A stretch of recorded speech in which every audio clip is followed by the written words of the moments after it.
স্বপৰিৱৰ্তক হোৱা ওম শান্তি আজিৰ মুৰলী 5 তাৰিখ 4 মাহ 2024 বাবাই কৈছে মৰমৰ সন্তানসকল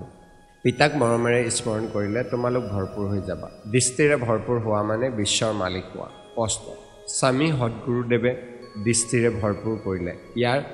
বাস্তৱিক অৰ্থ কি উত্তৰ আত্মাই যেতিয়া পিতাৰ দ্বাৰা ত্ৰিনেত্ৰ লাভ কৰে আৰু সেই ত্ৰিনেত্ৰৰে পিতাক চিনি লয় তেতিয়া ভৰপূৰ হৈ যায় অৰ্থাৎ সদগতি পাই যায় বাবাই কয় সন্তানসকল দেহী অভিমানী হৈ তোমালোকে মোৰ ফালে চোৱা অৰ্থাৎ মোক স্মৰণ কৰা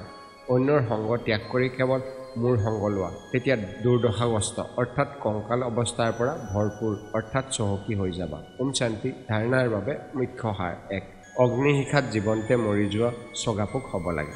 কেৱল পৰিক্ৰমা লগাওঁতা নহয় ঈশ্বৰীয় পঢ়া ধাৰণ কৰিবৰ কাৰণে বুদ্ধি সম্পূৰ্ণ পাবন কৰি তুলিব লাগে 2 অন্য সকলো সংগ ত্যাগ কৰি একমাত্ৰ পিতাৰ সংগ ল'ব লাগে এজনৰ স্মৃতিৰে নিজক ভৰপূৰ কৰিব লাগে বৰদান